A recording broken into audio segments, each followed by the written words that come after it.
Let's take a look at the new Lizardmen army box. We have some new sculpts coming. This box contains 10 Saurus warriors, 10 of the new skink cavalry, and a new Slon sculpt, all of which look excellent. These new Saurus warriors are a great improvement on the old ones. There's also, so not in this box, but there's also new Saurus cavalry, Agrodons I believe they're called.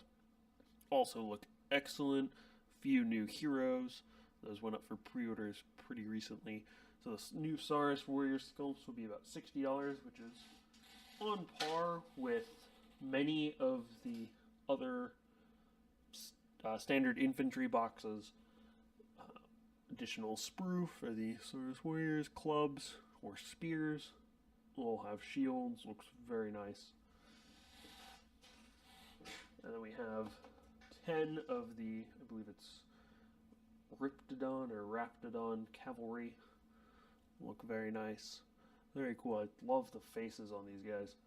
They just look so happy.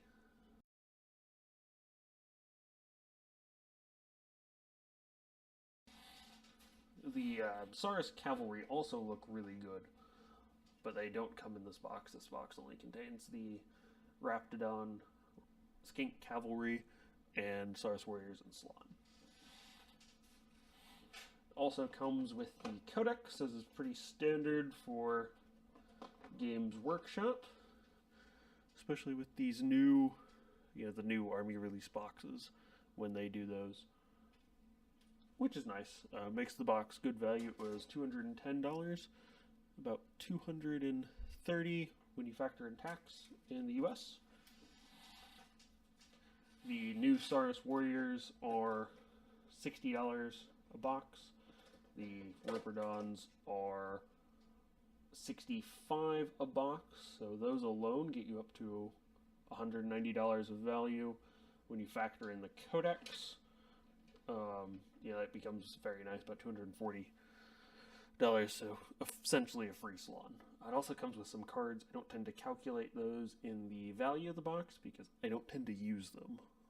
I guess if one is clever, you could resell them to somebody who does want them.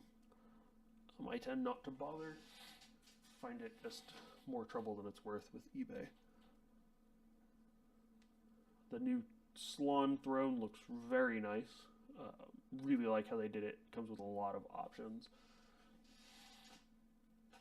Some various configurations for the Slon, various headpieces. We have one here where it's got the headdress. Looks kind of like Mazdamundi from the Total War game, and probably an original or an older sculpt somewhere, most likely. Also have another face. So if you had two of these guys, you could have multiple different sculpts.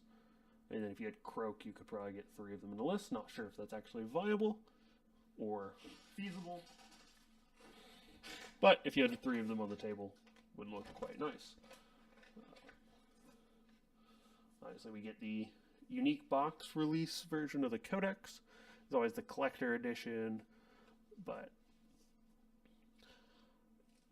don't need to go for that once you've got this one, which is, I guess, an additional special edition. See what else is in here. So, as I was saying, we got the unit cards, some bases, slide that right back down, and then stratagem, spell cards. Kind of nice. I don't tend to use these cards. These are unit cards, essentially. Not really something I'm interested in. These might get use, especially with Seraphon having lots of spells, but also might not. It just kind of depends on how many things there are in the army. I don't tend to use the unit cards because flipping between them, it's just as easy to flip around in the codex. Although it might be easier if you had only 1 or 2 types of units on the field. So if you were playing with just this box, maybe the cards would be easier. But it's always the trade-off of, well, if I already have the book for everything else,